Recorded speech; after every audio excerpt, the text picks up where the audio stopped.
Hello friends, welcome to House of commerce.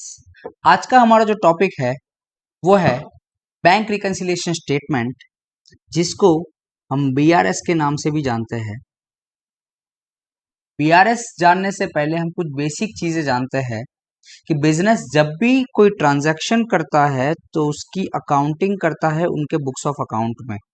वो transaction या तो कैश ट्रांजैक्शन हो सकता है या तो क्रेडिट ट्रांजैक्शन हो सकता है। बीआरएस का क्रेडिट ट्रांजैक्शन से कोई लेना देना नहीं है, तो हम बात करेंगे कैश ट्रांजैक्शन की। जो भी कैश ट्रांजैक्शन होते हैं वो सारे रिकॉर्ड होते हैं कैश बुक में। कैश बुक दिखता कैसा है? तो आपने टू कॉलमनर कैश बुक बनाई होगी, जिसमें एक कैश कॉलम होती है और एक होती है बैंक कॉलम। आज हम बात करेंगे बैंक कॉलम के बारे में। ये बैंक कॉलम क्या रिप्रेजेंट करती है?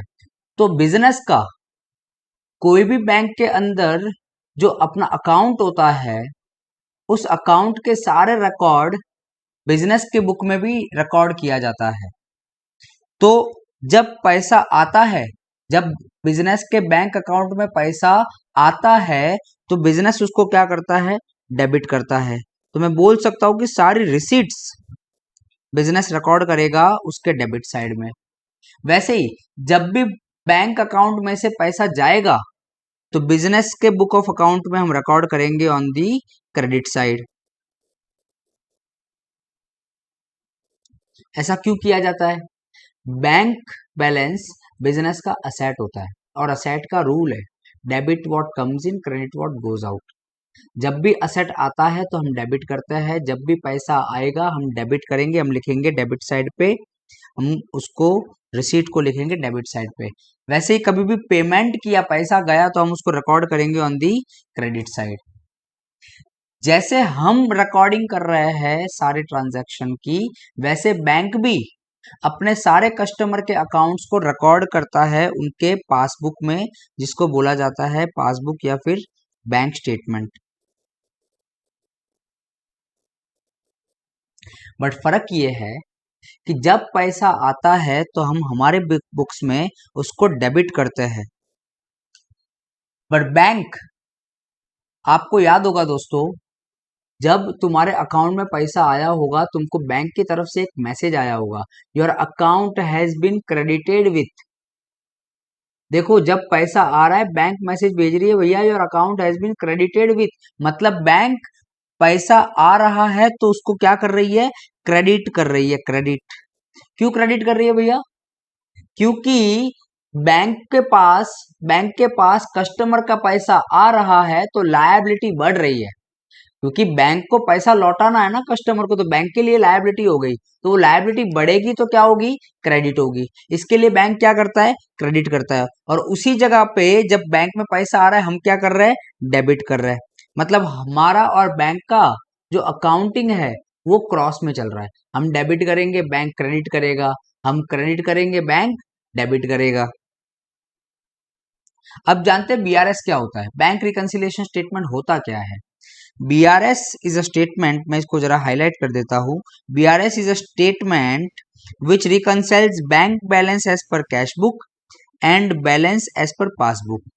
रिकंसाइल, रिकंसाइल का मतलब होता है डिफरेंसेस ढूंढना। किसी भी दो चीजों में डिफरेंस ढूंढने को बोलता है रिकंसाइल, रिकंसिलिएशन। तो बीआरएस क्या काम करता है? वो bank balance as per cash book और बैलेंस एज पर पासबुक के बीच में डिफरेंसेस ढूंढता है। अब इसका मतलब ये तो हो गया कि भाई डिफरेंसेस होंगे तभी तो ढूंढे जाएंगे। अब डिफरेंसेस क्या कारण से हो सकता है? उसके अलग अलग कारण हो सकते हैं, जो हम हमारे आगे वीडियो में चेक करेंगे। बट ये बेसिक चीजें जो हमने चेक की है, when bank balance increases, when bank balance increases, cash book क्या होगा? डेबिट होगा। मतलब जब बैंक बैलेंस बढ़ेगा, जब पैसा आएगा बैंक अकाउंट के अंदर, कैश बुक में हम उसको डेबिट करेंगे, और पासबुक के अंदर उसका क्या इफेक्ट होगा? क्रेडिट इफेक्ट होगा। वैसे ही जब बैंक बैलेंस डिक्रीज होगा, मतलब कि कम होगा, जब पैसा जाएगा, तो कैश बुक में उसकी कौन सी इफेक्ट होगी? Credit effect. और पासबुक में उल्टा, रिवर्स, डेबिट इफेक्ट। दोस्तों, एक चीज आपको बताता हूं कि असेट एक्सपेंस या लॉस, इसका हमेशा होता है डेबिट बैलेंस। या फिर लायबिलिटी, इनकम या गेन, इसका होता है क्रेडिट बैलेंस। असेट जब आता है मैं लिखता हूं इन, तो डेबिट होगा। जब जाता है आउट, तो क्रेडिट हो जाएगा। वहीं पे लायबिलिटी जब आती है, मतलब कि लायबिलिटी जब आती है तो लायबिलिटी होती है क्रेडिट, जब लायबिलिटी जाती है तो वो हो जाती है डेबिट। अब बैंक बैलेंस बिजनेस के लिए एसेट है, सो मैं यहां पे लिखता हूं bank balance. Bank balance business के लिए क्या है? एसेट है। जबकि बैंक के लिए वो लायबिलिटी है। अगर हम बात करें बैंक ओवरड्राफ्ट की, बैंक ओवरड्राफ्ट आपको पता होगा दोस्तों, जो बैंक क्रेडिट फैसिलिटी देता है कस्टमर्स को कि अगर उनके अकाउंट में पैसा नहीं है, या फॉर एग्जांपल मैं एग्जांपल लेके बोलता हूं कि मेरे मेरे बैंक अकाउंट के अंदर पड़ा है 1000 rupees. What amount I can withdraw, मैं कितना अमाउंट उठा सकता हूं? 1000 रुपया। बैंक अपने अच्छे कस्टमर्स को एक क्रेडिट फैसिलिटी देता है। फॉर एग्जांपल उन्होंने बैंक ओवरड्राफ्ट की फैसिलिटी दी है 50,000 की, मेरे अकाउंट में 1000 पड़ा है, फिर भी मैं विड्रॉ कितने कर सकता हूँ? 51,000, क्योंकि बैंक ने मुझे क्रेडिट फैसिलिटी दे के रखी है। अगर मैं ये 1000 उठाने के बाद कोई भी पैसा उठाता हूं तो मैं बैंक ओवरड्राफ्ट यूज कर रहा हूं। तो बैंक ओवरड्राफ्ट में बैंक का पैसा यूज कर रहा हूं एज अ लोन, तो बैंक ओवरड्राफ्ट बिजनेस के लिए हो जाएगी लायबिलिटी, और वही बैंक के लिए क्या माना जाएगा? एसेट। तो ये कुछ बेसिक चीजें हैं कि असेट एक्सपेंस लॉस का डेबिट बैलेंस होता है। अगर असेट आता है तो डेबिट होगा, असेट जाता है तो क्रेडिट होगा। यहाँ पे लायबिलिटी, इनकम और गेन, उसका होता है क्रेडिट बैलेंस। जब भी लायबिलिटी आती है तो क्रेडिट होती है, लायबिलिटी जाती है तो डेबिट हो जाती है। बैंक बैलेंस बिजनेस के लिए एसेट है, बैंक के लिए लायबिलिटी है। बैंक ओवरड्राफ्ट बिजनेस के लिए लायबिलिटी है, जबकि बैंक के लिए क्या है? एसेट है। अब बात करते हैं debit balance as per cash book. दोस्तों debit balance as per cash book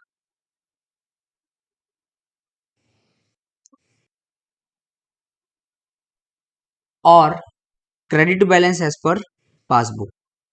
देखो, अगर मेरा बैंक बैलेंस है, अगर मेरा बैंक बैलेंस है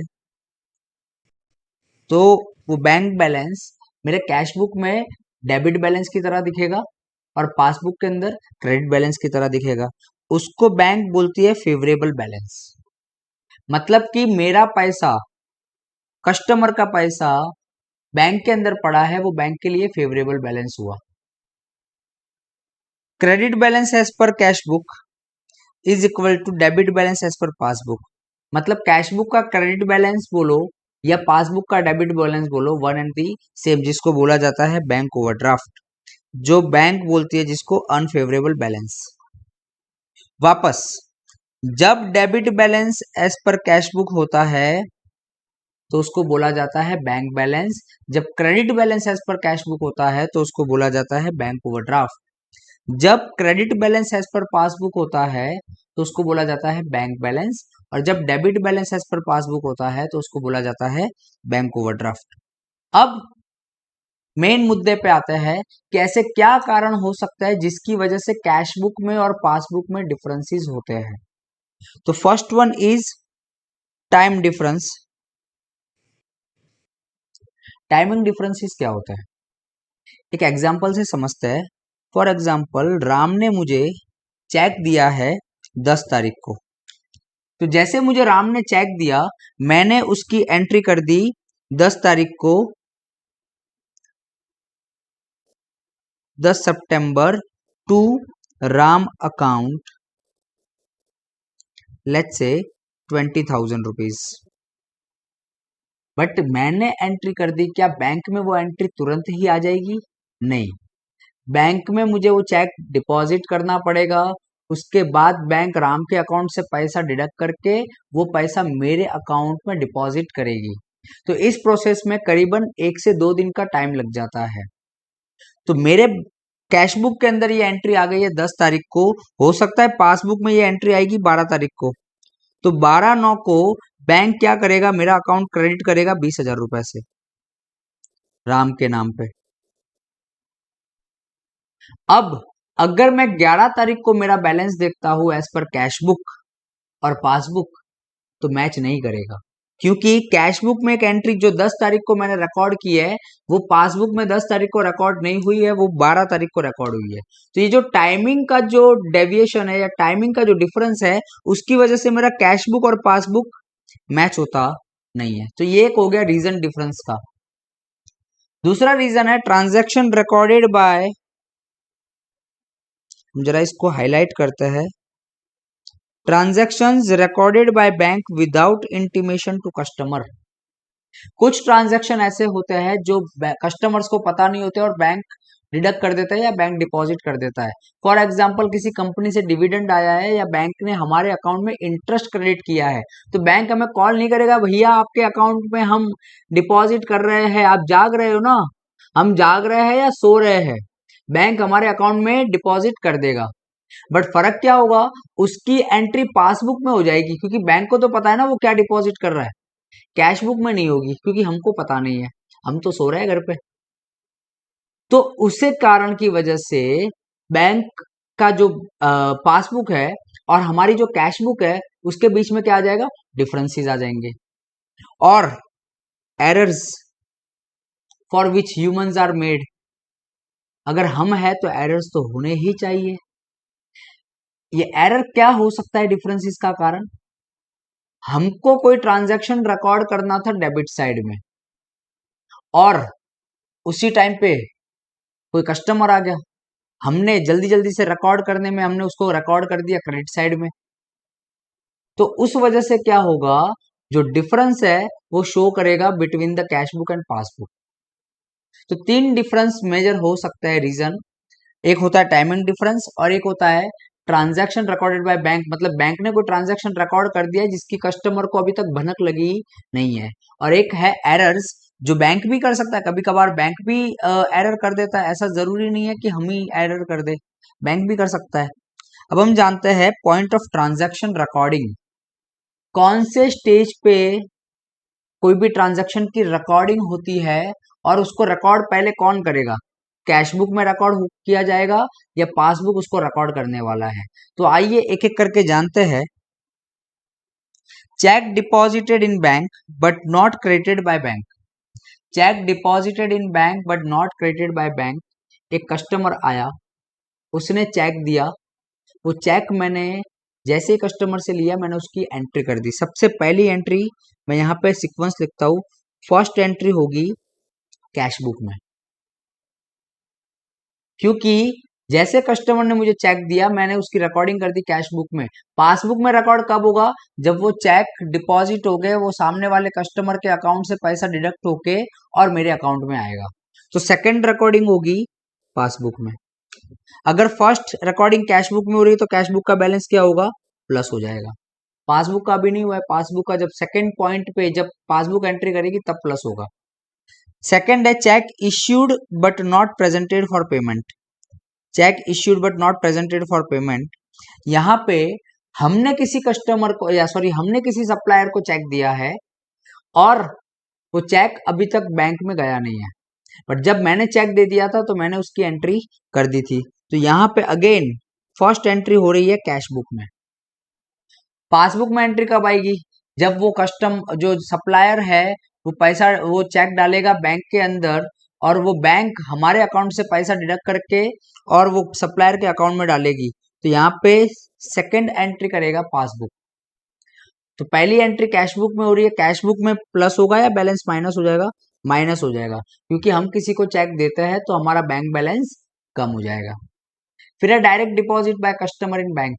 कुछ कस्टमर बहुत अच्छे होते हैं आपकी तरह, जिन्होंने क्या किया कि भाई टाइम पे पैसा डालना था, उन्होंने क्या किया, सप्लायर के अकाउंट में, मतलब कि हमारे अकाउंट में पैसा डिपॉजिट करवा दिया, बट कुछ कारणों सर वो हमको इन्फॉर्म नहीं कर पाए कि भाई अकाउंट में पैसा डिपॉजिट कर दिया है।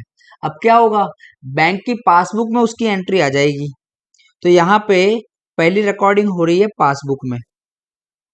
हमको पता तब लगेगा जब बैंक स्टेटमेंट में हम उसकी एंट्री देखेंगे, या फिर हमको बाद में कभी कस्टमर बताएगा कि हमने पैसा डलवा दिया था।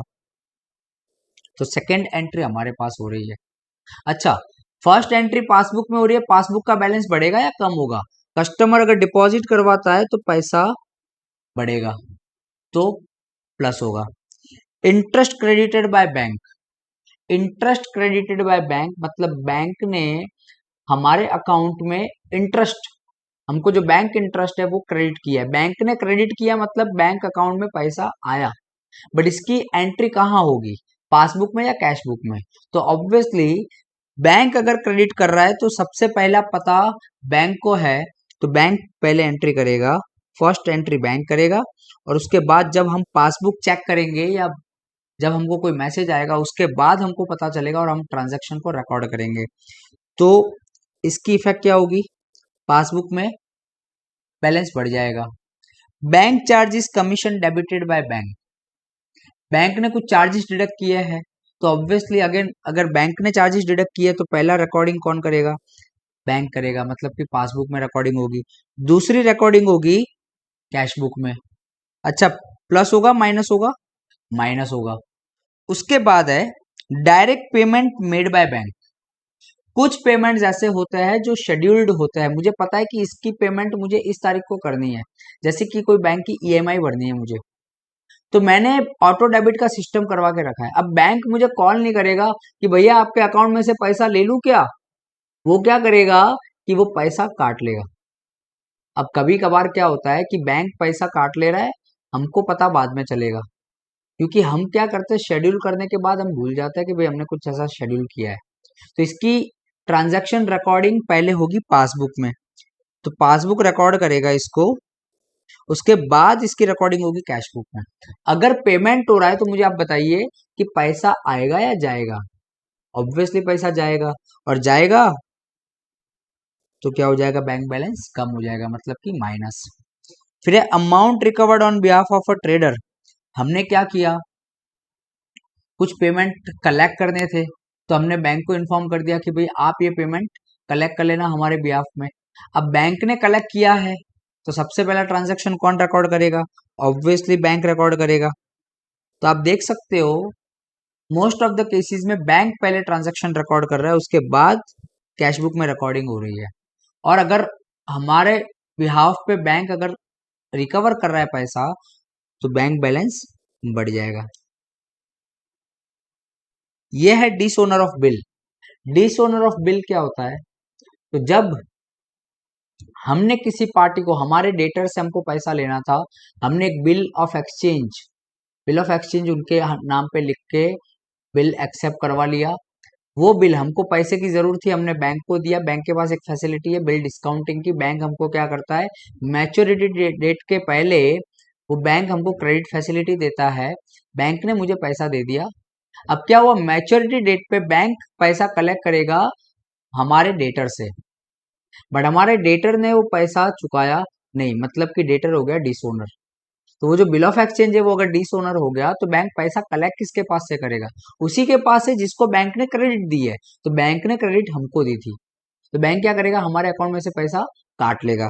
तो इसकी रिकॉर्डिंग भी कौन करेगा, पहले बैंक करेगा, और उसके बाद उसकी रिकॉर्डिंग होगी कैश बुक में। अगर हमारे अकाउंट में से बैंक पैसा डिडक्ट कर रहा है तो बैलेंस कम हो जाएगा। तो ये है कुछ रीजन, कॉजेज ऑफ डिफरेंसेस, और मैंने आपको बताया कि इसकी पहले एंट्री कहाँ होगी, कैश बुक में होगी या पासबुक में होगी। अब हम बात करते हैं specimen of BRS, bank reconciliation statement का स्पेसिमेन दिखता कैसा है। तो सबसे पहले सीरियल नंबर की कॉलम, पर्टिकुलर्स, अमाउंट। जो शुरुआत पॉइंट होता है वो या तो होगा balance as per cash book से या बैलेंस एज पर पासबुक से। हम उसकी अमाउंट, हमारे कैश बुक, अगर हमारी शुरुआत पॉइंट कैश बुक है तो हम कैश बुक की जो बैंक बैलेंस है वो बैंक बैलेंस लिखेंगे यहाँ पे। फिर ऐड लेस करने के बाद हम कंक्लूजन तक पहुंचेंगे और कंक्लूजन होगा बैलेंस एज पर पासबुक या फिर balance as per cash book. अगर हमारा शुरुआती point balance as per cash book है तो हमारा एंड पॉइंट जो है वो होगा बैलेंस एज पर पासबुक। अगर हमारा शुरुआती पॉइंट है बैलेंस एज पर पासबुक तो हमारा एंड पॉइंट होगा balance as per cash book. तो ये है रिकंसिलिएशन का फॉर्मेट। आज हमने डिस्कस किया है सारे थियोरेटिकल एस्पेक्ट्स जो बैंक रिकंसिलिएशन के लिए इंपॉर्टेंट है। अगर आपको इसमें कोई भी डाउट है तो आप कमेंट सेक्शन में लिख सकते हैं। धन्यवाद।